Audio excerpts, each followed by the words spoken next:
जय श्री कृष्ण मित्रों, मैं पंडित ब्रजेश कुमार शर्मा धामनोद बलगावाले पुनः आपके सम्मुख कुछ शंकाओं का समाधान करने और आपको जानकारी देने के लिए प्रस्तुत हुआ हूँ। पहले तो आप सभी को गणेश चतुर्थी की हार्दिक बधाइयाँ। अब गणेश चतुर्थी के को लेकर आपके मन में कुछ संशय चल रहे होंगे। किसी पंचांग में 18 को बताया गया है, किसी पंचांग में 19 को।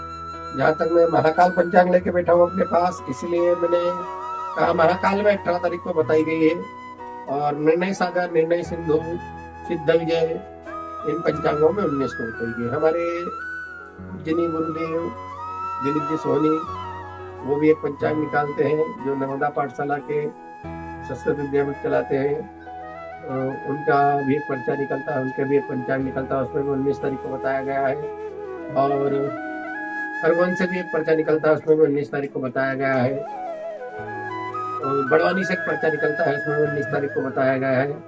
तो लगभग देखा जाए तो सब लोग 19 तारीख को बता रहे हैं। बाकी ठीक है, अब सब जो अगर कह रहे हैं तो 19 तारीख को ही आप लोग करें है, वैसे 18 तारीख को। और 20 तारीख को ऋषि पंचमी, 21 तारीख को हलचट्टी का व्रत और 22 तारीख को राधा सप्तमी और 23 तारीख को राधा अष्टमी का व्रत मान्य होगा। ये तो हो गई अभी आने वाले व्रत त्योहारों की बातें। अभी पितृपक्ष आने वाला है और पितृपक्ष में अपने जो हमारे पंच तत्व को छोड़कर, इस पंच तत्व के शरीर को छोड़कर परमात्मा में विलीन हो गए हैं, अपने शरीर को छोड़कर चले गए हैं, उनके निमित्त जिनको तीसरा वर्ष लगने वाला हो उनके निमित्त महालय चट श्राद्ध अवश्य करवाना चाहिए।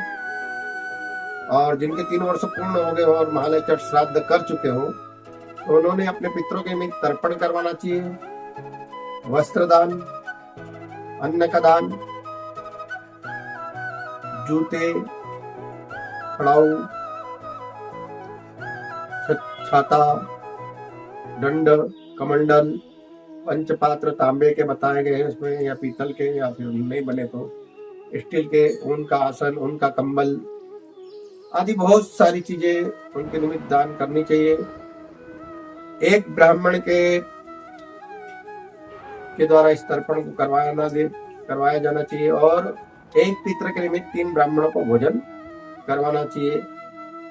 16 दिन तक नित्य प्रति धूप देना चाहिए, 16 दिन तक हो सके तो नित्य प्रति तर्पण करवाना चाहिए। जिस दिन उनकी तिथि उस दिन तो तर्पण अवश्य करवा के एक पितर के निमित्त 3 ब्राह्मणों को भोजन अवश्य करवा के उन्हें छाता, ऊन आदि जो भी मैंने उनका आसन आदि जो बताई गई है इन चीजों को अवश्य दान करना चाहिए। और बहुत सारी भ्रांतियां हैं श्राद्ध को लेकर। जैसे कुछ लोग ऐसा बोलते हैं कि गया जी में रख कर आ गए या किसी तीर्थ में रख कर आ गए तो पुनः उनका तर्पण नहीं करना चाहिए। सब भ्रांति वाली बातें हैं, ये सब गलत है। गरुड़ पुराण में स्पष्ट लिखा गया है कि जब तक पुत्र जिए उसका पुत्र जिए, यानी 3 पीढ़ी तक अपने पिता को अंजलि अवश्य प्रदान करनी चाहिए। कुछ लोग ऐसा कहते हैं कि स्त्री अगर शांत हुई है तो उसके प्रति स्त्री को ही भोजन करवाना चाहिए, ये भी भ्रांति है।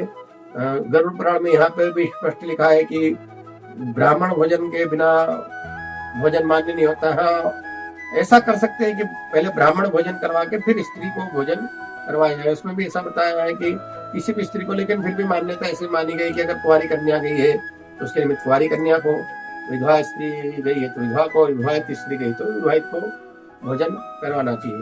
तीसरी मान्यता ऐसी है कि पहला श्राद्ध पूर्णिमा में ही लगा है, ये भी सब गलत है, ये भी एक भ्रांति है।